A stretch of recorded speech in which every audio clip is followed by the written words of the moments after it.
علامہ مفتی منیب الرحمان صاحب دامت برکاتہم العالیہ، میں بلا تاخیر ان سے گزارش کروں گا، یقیناً ان کے بعد پھر آپ حضور شیخ العالم کا اور ہمارے وہ آخری مقررین جن کا خطاب سننے کے لیے آپ بیتاب ہیں تشریف فرما ہیں، میں ان سے گزارش کروں گا کہ تشریف لائیں اور آج کی اس 19ویں سالانہ انٹرنیشنل سنی کانفرنس میں اپنے فکری خطاب سے ہم سب کو نوازیں۔ نعرہ تکبیر، نعرہ تکبیر، نعرہ رسالت، نعرہ رسالت۔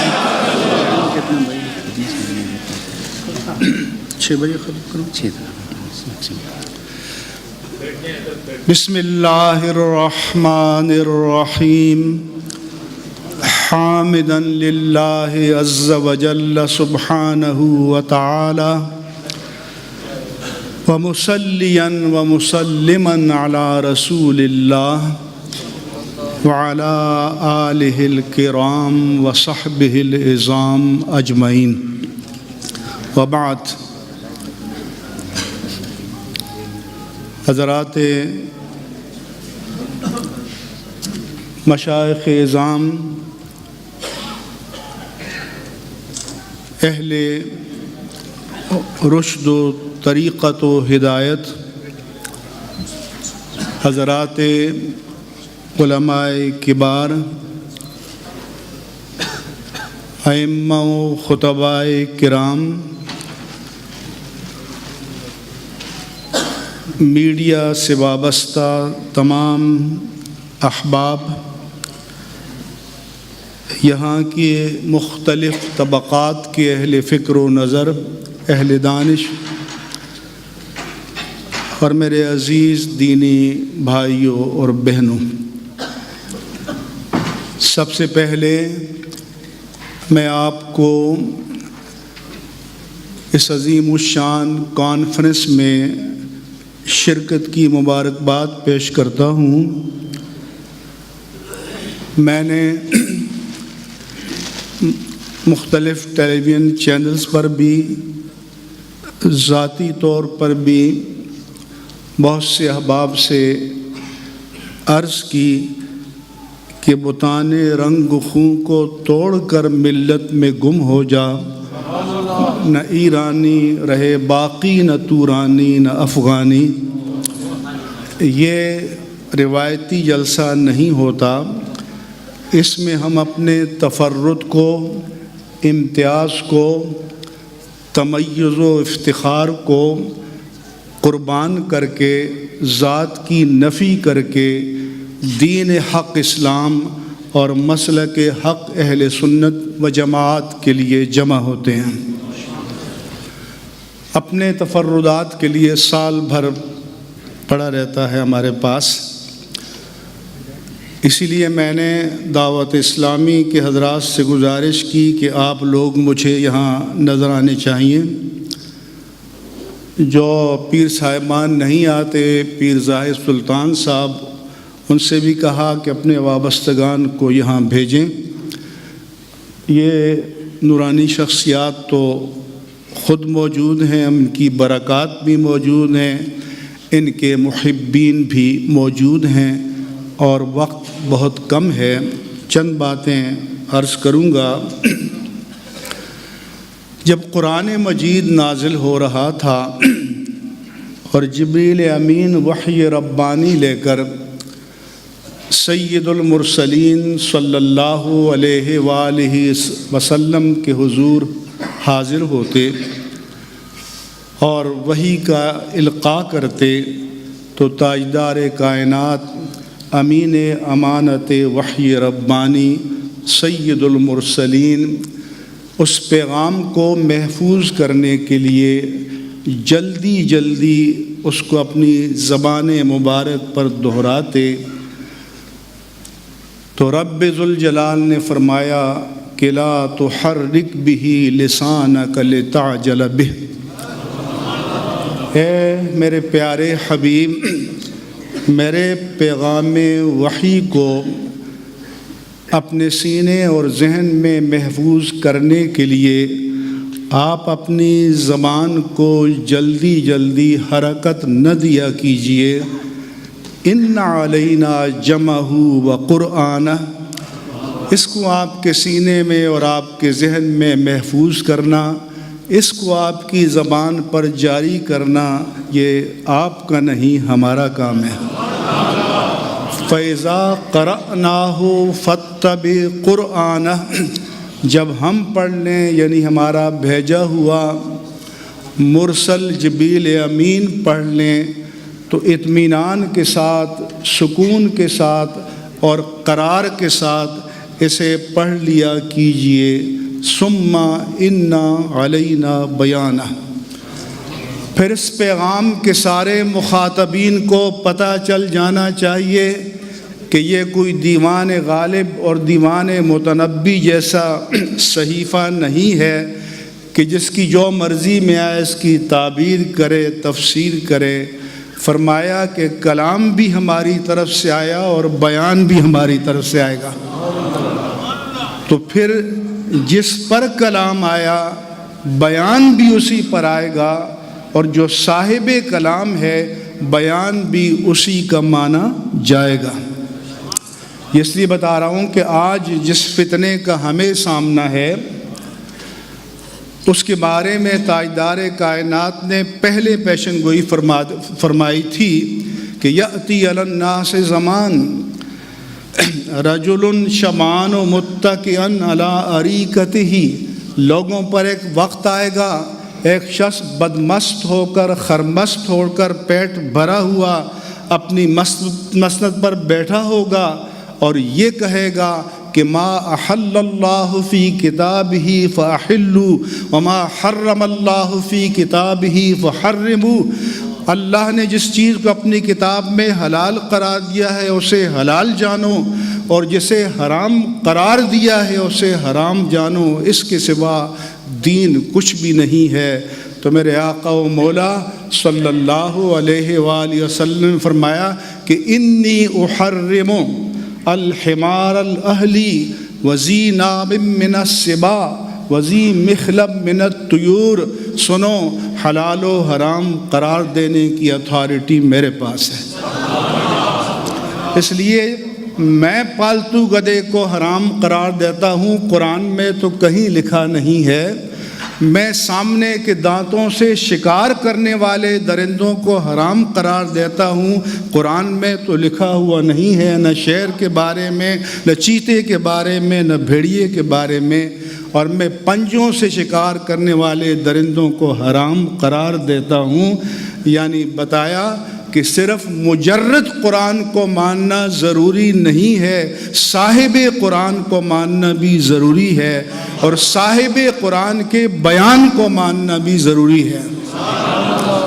اس لیے حدیث پاک میں آپ نے فرمایا، ایک حدیث پاک میں عبداللہ بن عمر بیان کرتے ہیں کہ میں کنت اکتب کل شیء اسمعہ من رسول اللہ، کہ میں بارگاہ رسالت میں بیٹھا ہوتا اور جو کچھ آپ کے لب مبارک سے ارشاد ہوتا میں املا کر لیا کرتا تھا.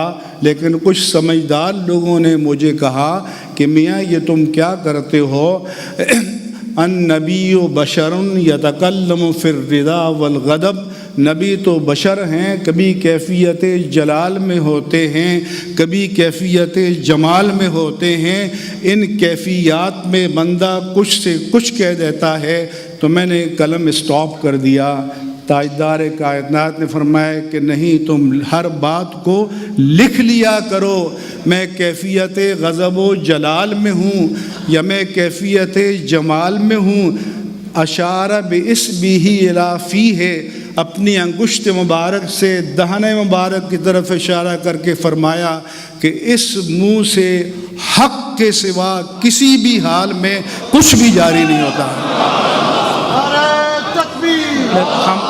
کوئی نعرہ نہیں، ٹائم نہیں ہمارے پاس، بہت لمٹ. تو ایک تو یہ بنیادی بات ہے. پاکستان کے اخبارات میں یہ لکھا گیا، جو آج کل کے متجددین ہیں، کہ پارلیمنٹ کا کام ہے کہ ڈیفائن کرے کہ شریعت کیا ہے. ہم کہتے ہیں کہ اگر روئے زمین کے سارے انسان جمع ہو کر ایک کلمے پر متفق ہو جائیں اور وہ کلمہ مصطفیٰ کے خلاف ہو تو ساری انسانیت کی دانش کو رد کر دیا جائے گا اور کلمہ وحی ربانی کو قبول کیا جائے گا اور اتھارٹی جو ہے وہ زبان پاک مصطفیٰ ہوگی۔ اس کے بعد میں بتانا چاہتا ہوں کہ امام اہل سنت مجدد دین و ملت امام احمد رضا قادری محدث بریلی رحمہ اللہ تعالی نے اہل سنت و جماعت کی نشت کے لیے، نہضت کے لیے، رینیسنس کے لیے، ریوائول کے لیے ایک 10 پوائنٹ ایجنڈا فتاوی رضویہ میں دیا ہے۔ آپ کا وصال آج سے 96 سال پہلے ہوا۔ یہ ایجنڈا ممکن ہے کہ آج سے پہلے 90 سال کے لگ بھگ آپ نے دیا ہو، اور جب یہ ایجنڈا آپ پیش کر رہے تھے تو فرمایا کہ مراز سو زیست اندر دل اگر گویم زماں سوزد، میرے دل میں ایسا درد ہے، ایسی جلن ہے اپنی امت کے اور اہل سنت کے حالات کو دیکھ کر کہ اگر میں اپنے جذبات کو زبان پر لاؤں تو زبان جل جائے، اگر دم در کشم ترسم کے مغز استخوان سوزد، اور اگر میں سانس کو روکتا ہوں، جذبات کو روکتا ہوں تو ڈر ہے کہ پورا وجود تو کیا ہڈیوں کے اندر جو مغز ہے وہ بھی جل جائے گا۔ تو اعلیٰ حضرت کے دل میں جو تڑپ تھی، وہ کسی نے کہا ہے جو سچ کہتا ہوں مزہ الفت کا جاتا ہے، جو چپ رہتا ہوں کلیجہ منہ کو آتا ہے۔ آج سچ کہنا اور سچ قبول کرنا آپ کے لیے دشوار ہے۔ آپ صرف مد و ستائش کے قائل ہیں، آپ صرف نعرہ بازی کے قائل ہیں، اور میں آپ سے پوچھتا ہوں اور ابھی ایجنڈا پیش کرتا ہوں کہ تقریباً 100 سال گزر گئے ہیں، وہ تو فریاد کر کے گئے کہ آج بھی آپ نے ان کی روح کو تسکین پہنچائی ہے؟ انہوں نے کہا کہ امت کے زوال کے اسباب چند ہیں، امت کی ارتقاء کے لیے 3 بنیادی چیزیں ہیں: علماء کا اتفاق، علماء کا، اور فرماتے ہیں کہ وہ یہاں مفقود۔ تو آپ سے سوال ہے کہ آج یہاں موجود؟ بولو۔ فرمایا کہ کسی کو ذرا سی شہرت مل جائے تو سب حسد سے جلنے لگے۔ دشمن کی شہرت قبول ہے، اپنے کی شہرت قبول نہیں ہے۔ دشمن کی پذیرائی قبول ہے، اپنے کی پذیرائی قبول نہیں ہے۔ دوسرا فرمایا کہ تحمل شاق بقدر الطاق، اپنی انتہائی صلاحیت کے مطابق مشکلات کا مقابلہ کرنا۔ اب یہ ہم دیگیں اور بریانی کھانے والے، قورمے کھانے والے، ہم مشکلات کا مقابلہ کیا کریں گے؟ اور میں کہتا ہوں کہ ساری نبوت کی زندگی کو دیکھو، نبوت کی زندگی میں طائف کا بازار آتا ہے، ہجرت کا سفر آتا ہے، بدر کا میدان آتا ہے، احد کا میدان آتا ہے، احزاب کا میدان آتا ہے کہ 4 نمازیں تاجدار کائنات کی قضا ہو گئیں۔ تو میں کہتا ہوں کہ اگر تم باطل سے ٹکرا نہیں سکتے، اگر تم کسی کو کچھ کہہ نہیں سکتے تو حق کی خاطر ظلم تو سہ لو۔ 13 سالہ مکی زندگی ظلم سہنے کی زندگی ہے۔ تو اہل سنت و جماعت مشکل کے لیے تیار نہیں ہے۔ تیسرا فرمایا کہ امراء کا انفاق لوجہ الخلاق، کہ امراء کو اپنی دولت اللہ کی نعمت واہ واہ کے لیے نہیں، اللہ کی رضا کے لیے خرچ کرنی چاہیے۔ دوسرے لاکھوں پاؤنڈ خرچ کرتے ہیں تو کسی کو پتہ نہیں ہوتا۔ ہمارے ہاں تو یہاں بھی اگر 50 پاؤنڈ دے دیں تو امام کی ذمہ داری ہے کہ 50 نسلوں کو بخش کے جائیں۔ میں تو ان سے آپ کسی قربانی کا تقاضا کر سکتے ہیں، توقع رکھ سکتے ہیں؟ اس کے بعد یہ 3 بنیادی پوائنٹ تو امام اہل سنت بیان کیے، اور وی شوڈ ٹیسٹ آور سیلفس، کہ ہم جائزہ لیں کہ آیا ہم نے کوئی ایک قدم بھی وہاں سے آگے بڑھایا ہے، ایک سیڑھی بھی ہم نے طے کی ہے۔ اس کے بعد اعلیٰ حضرت نے فرمایا، ایک اور جگہ فرمایا کہ ایک ضروریات دین ہیں، ضروریات دین پر کمپرومائز نہیں ہو سکتا، خواہ وہ فرائض قطعیہ ہوں یا محرمات قطعیہ ہوں۔ پھر فرمایا کہ ضروریات مسلک اہل سنت ہیں، ان پر بھی کمپرومائز نہیں ہو سکتا۔ ضروریات میں وہ تمام چیزیں what to do and what not to do, معمورات اور محرمات، تمام جو اس کے مراتب میں اس کے سب آتے ہیں۔ لیکن پھر فرماتے ہیں کہ اس کے علاوہ کچھ شائر کچھ چیزیں ہوتی ہیں، ان میں اگر کوئی شخص آپ سے اختلاف کر لے تو اس کا گلا کاٹنے نہ چلو۔ وہ فرماتے ہیں ہو سکتا ہے کہ اس کے سامنے کوئی اور روایت ہو، فرماتے ہیں ہو سکتا ہے کہ اس کے سامنے کوئی اور دلیل ہو، فرماتے ہیں کہ ہو سکتا ہے کہ قلت فکر ہو سکتا ہے کہ عجلت میں رائے قائم کی ہو، لیکن فرمایا کہ باطل کے ساتھ رعایت نہ کرو لیکن اہل حق کے ساتھ رعایت کرو۔ اگر تم اس کے پیچھے پروپیگنڈا شروع کر دو گے تو اس سے جو فیض مل رہا ہے انسانیت کو وہ رک جائے گا۔ آپ اپنا جائزہ لیں کہ ہم یہی کام کر رہے ہیں نہیں کر رہے، شب و روز یہی کام کر رہے ہیں، یہ سوشل میڈیا، یہ فلاں میڈیا، اس میں یہی کام کر رہے ہیں۔ اور میں کہتا ہوں کہ جو میڈیا کے فرزند ہیں یہ میدان جنگ کے فرزند ہو ہی نہیں سکتے۔ میدان جنگ کا فرزند تو میدان میں کھڑا نظر آتا ہے باطل کے مقابلے میں۔ اس کے بعد آپ فرماتے ہیں کہ مدارس قائم کیے جائیں، فرماتے ہیں کہ مدرسین کو بھاری تنخواہیں دو اور انٹیلیجنٹ اسٹوڈنٹ، ذہین ٹیلنٹڈ اسٹوڈنٹ اگر حالات کی وجہ سے نہیں آ سکتا تو اس کے گھر بار کی ضرورتیں پوری کرو، کیونکہ دین کو اس کی ضرورت ہے۔ اگر میں پوچھوں کہ اس پورے برطانیہ میں کتنے لوگ ہیں جو ایسے ٹیلنٹڈ اسٹوڈنٹ کو کی سرپرستی کر رہے ہیں، اس کے اخراجات کو پوری کر رہے ہیں، کیونکہ قرآن نے تو یہی کہا تھا کہ وَمَا كَانَ الْمُؤْمِنُونَ لِيَنْفِرُوا كَافَّةً، یہ نہیں ہو سکتا کہ سارے کے سارے مسلمان اپنی صنعت کو، زراعت کو، معیشت کو، تجارت کو، دکان کو، ملازمت کو چھوڑ کے نکل کھڑے ہوں دین کے لیے۔ فَلَوْلَا نَفَرَ مِنْ كُلِّ فِرْقَةٍ مِّنْهُمْ طَائِفَةٌ، تو ایسا کیوں نہیں ہو سکتا کہ ہر طبقے، ہر برادری، ہر کمیونٹی میں سے ایک طائفہ نکلے لِيَتَفَقَّهُوا فِي الدِّينِ، تاکہ دین کے ایکسپرٹ بنے۔ اور یہی وجہ ہے کہ آج ہر ایک ٹی وی پر آ کر بیٹھتا ہے جی دین پر کسی کا ٹھیکہ ہے، قرآن ہر ایک پڑھ سکتا ہے۔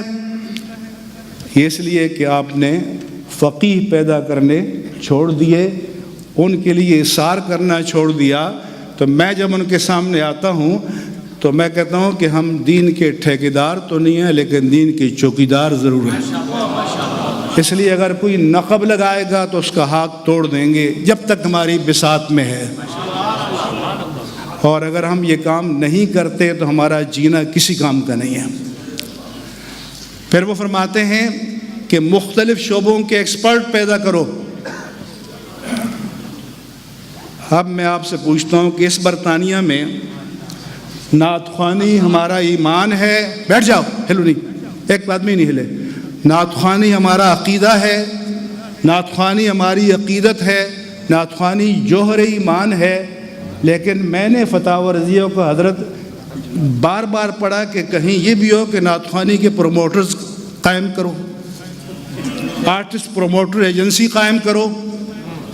تو اب جب علماء کا یہ کام ہو کہ دین کی پرائرٹیز کو چھوڑ کر، اعلیٰ حضرت کی طے کردہ پرائرٹیز کو چھوڑ کر آرٹسٹ پروموٹ کریں تو پھر یہی چیز پروموٹ ہوگی نا.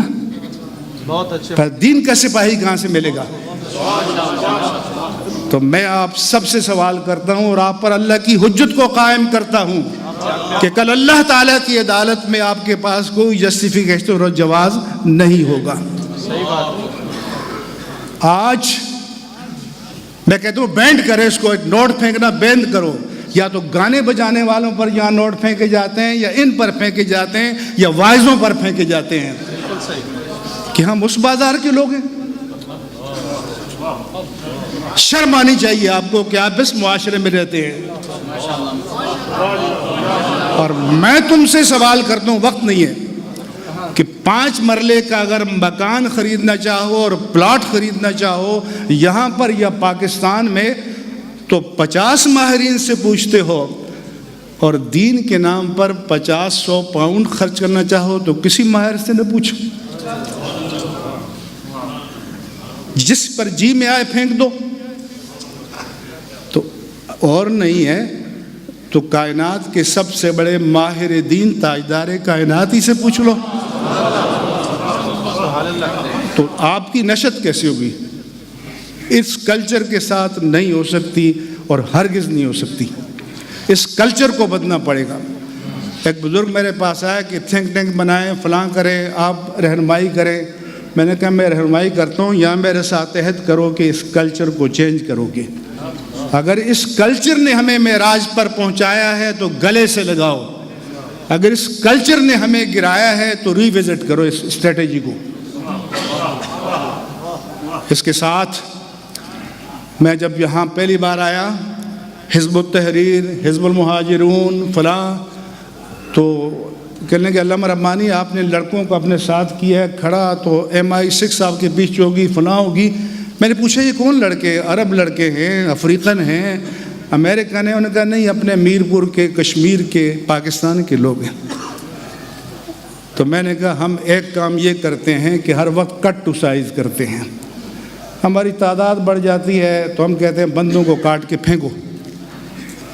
وہ ٹیلنٹ ہنٹ کرتے ہیں، وہ کھلے سمندر میں جال پھینکتے ہیں، اور آپ اپنے وجود کے اعضاء کو کاٹتے رہتے ہیں.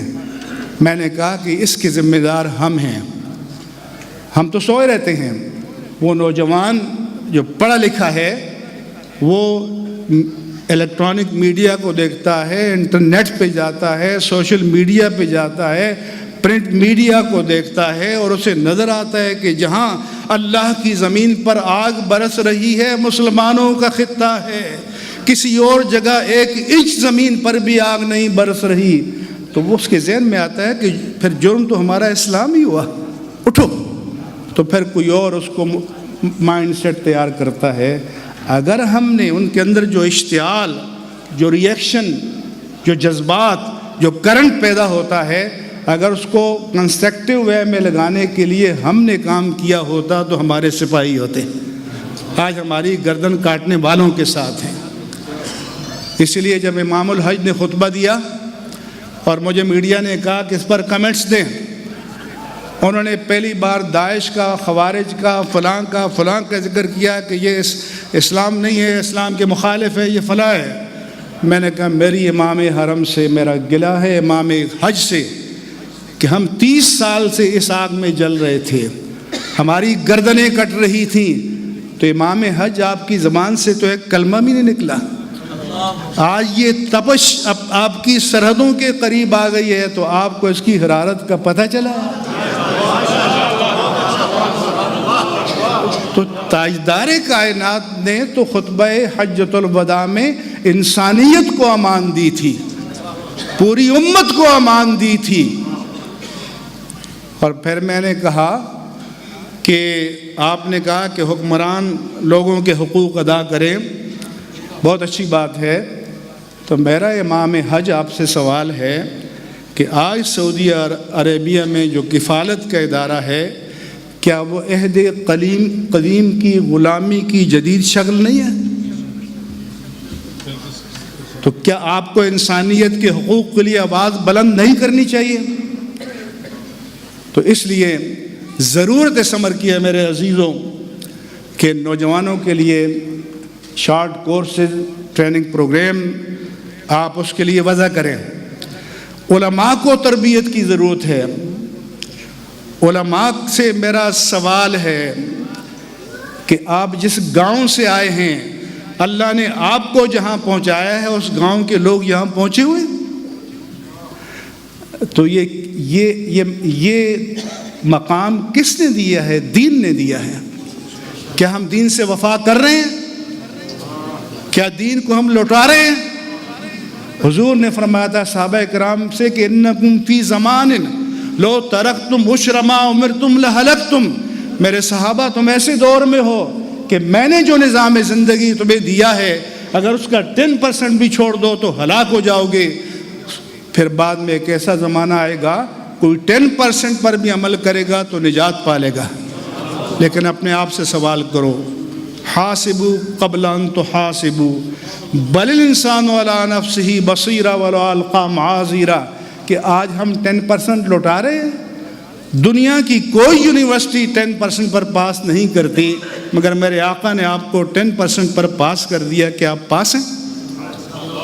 اس لیے میں کہتا ہوں کہ صحابہ کرام نے دین کو دیا تھا اور پھر پایا، ہمیں دین نے دیا ہے تو اس کا کچھ تو لوٹا دو۔ اس لیے میں علماء سے کہتا ہوں کہ آپ بھی، علماء کو بھی ٹریننگ سیشن کی ضرورت ہے حضرت، آپ اگر اس کو مینیج کریں، اور بہت زیادہ ضرورت ہے۔ اور میں یہ بھی کہنا چاہتا ہوں کہ جو مساجد کی انتظامیہ ہے یہ بھی ایک فیوڈلزم ہے۔ مساجد بلڈنگ سے بڑی نہیں ہوتی، مساجد جی بس کر دوں، مساجد بلڈنگ سے بڑی نہیں ہوتی، مساجد ڈیلیوری سے بڑی ہوتی ہیں۔ تو ہمیں جائزہ لینے کی ضرورت ہے کہ کس مسجد میں ڈیلیوری ہو رہی ہے۔ اس لیے مساجد کی انتظامیہ کے لوگوں کے لیے بھی ٹریننگ سیشن کی ضرورت ہے۔ ان سے بھی پوچھا جائے گا، ان کو اللہ کی بارگاہ میں جواب دہ ہونا پڑے گا کہ تم نے عالم کفر میں دین کے نام پر لوگوں کے وسائل لیے، تم نے دین کو کیا لٹایا؟ تو عزیزان گرامی، ہمیں اپنا جائزہ لینے کی ضرورت ہے۔ ہمیں اپنے آپ کو اپنی ضمیر کی عدالت میں پیش کرنے کی ضرورت ہے، بشرطے کہ ضمیر زندہ ہو۔ رسول اللہ صلی اللہ علیہ وآلہ وسلم سے پوچھا کسی نے کہ یا رسول اللہ، how should I know I am true believer? تو میرے آقا و مولا صلی اللہ علیہ وسلم نے فرمایا کہ you don't need to go to a مفتی، ٹو اے قاضی، ٹو اے جج اور test yourself in a laboratory, ask yourself استفت قلبک۔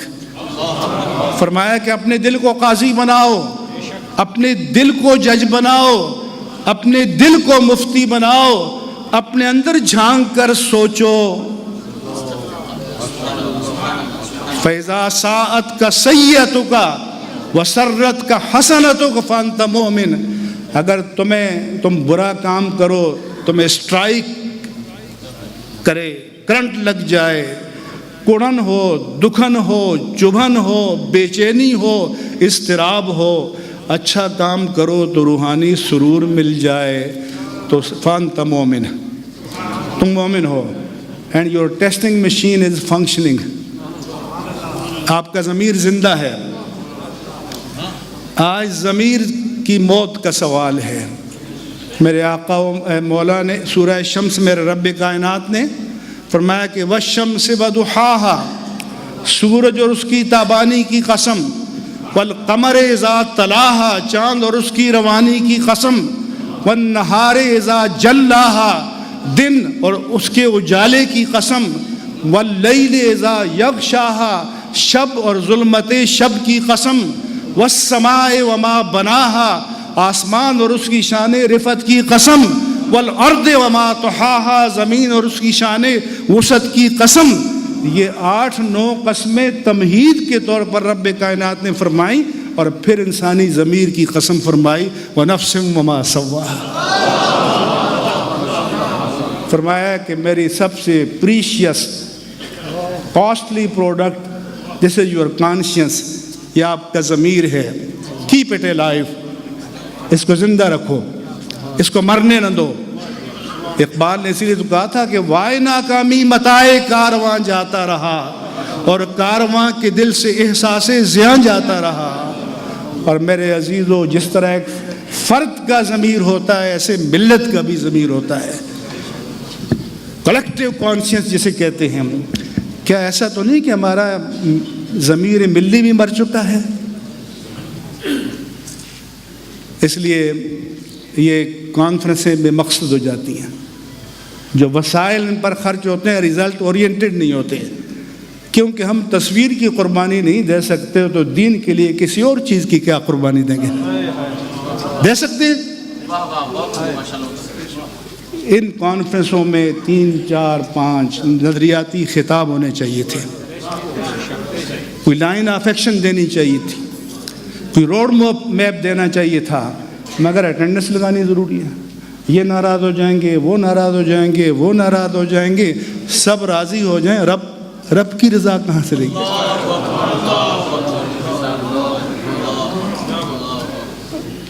تو اس لیے اپنے آپ کو جھنجھوڑنے کی ضرورت ہے۔ میں اللہ کا شکر ادا کرتا ہوں کہ مسجد جامع مسجد گھم کھول بھری ہوئی ہے۔ میں 3 4 سال اس لیے نہیں آیا تھا پیر صاحب قبلہ کہ مجھے مایوسی ہوتی تھی کہ کوئی میسیج ڈلیور نہیں ہوتا، کوئی بات کہنے کا موقع نہیں دیا جاتا، کوئی بات پہچانے کا موقع نہیں دیا جاتا۔ یہ ناراض ہو جائے گا، وہ ناراض ہو جائے گا، جو طبقہ نعتخوانوں قوالوں سے ڈرے اس کو ڈوب مرنا چاہیے، اس کو زندہ رہنے کی، اس کے زندہ رہنے کا کوئی جواز نہیں ہے۔ دیر از نو جسٹیفیکیشن ٹو اے لائف، مر جانا چاہیے۔ اگر زندہ رہنا ہے تو حمیت دینی کے ساتھ زندہ رہو، اگر زندہ رہنا ہے تو حمیت مسلکی کے ساتھ زندہ رہو، اگر زندہ رہنا ہے تو حمیت ایمانی کے ساتھ زندہ رہو، ورنہ مر جانا بہتر ہے۔ اسی تو حضور نے فرمایا تھا کہ اذا کان امراؤکم خیارکم فظہر البطن خیر لکم من ارضها واذا کان اغنیاؤکم سمحاءکم، کہ اگر تمہارے مالدار تم میں سے بہترین لوگ ہوں، تمہارے مالدار سخی لوگ ہوں، تو تمہارا زمین کے اوپر رہنا بہتر ہے اندر جانے سے۔ وَإِذَا كَانَ أُمَرَاؤُكُمْ شِرَارَكُمْ وَأَغْنِيَاؤُكُمْ بُخَلَاءَكُمْ فَبَطْنُ الْأَرْضِ خَيْرٌ لَكُمْ مِنْ ظَاهِرِهَا، اگر تمہارے عمراء بخیل ہو جائیں، شریر بن جائیں، غنی بخیل ہو جائیں، تو تمہارا زمین میں دفن ہونا بہتر ہے۔ یہ زندہ رہنا بھی کیا زندہ رہنا ہے؟ اور فرمایا کہ ان خیار الناس خیار العلماء اور شرار الناس شرار العلماء، دنیا کی اللہ کی بہترین پروڈکٹ بہترین علماء ہیں، اور بدترین پروڈکٹ بدترین علماء ہیں۔ ہمیں اپنا بھی سوال کرنا چاہیے، ہم بھی جواب دہ ہیں۔ اس لیے حضور نے فرمایا کہ من تعلم علما لیماری بہ السفہاء اور لیجاری بہ العلماء اور لیصرف وجوہ الناس الیہ ادخلہ اللہ النار، کہ جو علم اس لیے حاصل کرے کہ ڈیبیٹ میں جیت جائے، علماء پر اس کی سپریمیسی اسٹیبلش ہو جائے، بیوقوفوں کو اپنے دام تزویر و عقیدت میں پھانس لے، تو یہ علم اسے جہنم میں لے جائے گا۔ وہ علم افتخار ہے جو آپ کو بھی جنت میں لے جائے، جو آپ کے پیچھے چلے اس کو بھی جنت میں لے جائے۔ اس لیے ہم میں سے ہر طبقے کو حاسبو قبل ان تحاسبو، قبل اس کے کہ اللہ کی عدالت میں تمہارا حساب کھل جائے، اپنا حساب کر لو اپنے آپ کو۔ اور ہم نے مرنا ہے، ہم نے میں سے ہر ایک نے مرنا ہے، یہ عشرتیں رہ جائیں گی۔ تو یہ تو اس دنیا والوں کی جنت ہے، ہماری جنت تو کہیں اور ہے۔ لیکن جس کو دنیا میں 5 مرلے کا مکان خریدنا ہو تو 50 ماہرین سے پوچھے، اور جنت میں محل خریدنا ہو تو کسی سے نہ پوچھے۔ تو جن کے اندر سامنے دین کی یہ قیمت ہے تو ان کا مرنا بہتر ہے۔ یہ فیصلہ ہے یہ، اور یہ قطعی بات ہے۔ تو میرے عزیزو، میں سارے علماء سے کہتا ہوں کہ اس وقت ضرورت ہے کہ لوگوں کو پتہ چلے کہ دین ہم سے کیا مانگتا ہے۔ مجھے ابھی میڈیا نے سوال کیا کہ دہشت گردوں کے بارے میں کیا کہتے ہیں۔ میں نے کہا دہشت گردوں کے بارے میں جو کچھ کہتا ہوں، میں نے تو 10 سال پہلے فتویٰ دے دیا، لیکن میں مغرب سے سوال کرتا ہوں کہ ان کو ٹیکنیک کون دیتا ہے، ان کو موٹیویشن کون فراہم کرتا ہے، ان کو انٹرنیشنلائز کس نے کیا ہے، وہ کون سے سوتے ہیں کہ جہاں سے خزانوں کی اور تجربیوں کی بوریاں ان کے لیے کھول دی گئی ہیں۔ اپنی ضرورت ہو تو ان کو لیبیا میں کون استعمال کرتا ہے۔ تو پھر میں نے کہا یہ جن ایسا ہے کہ اس کو بوتل سے نکالنے کا منتر تو آتا ہے، بند کرنے کا نہیں آتا۔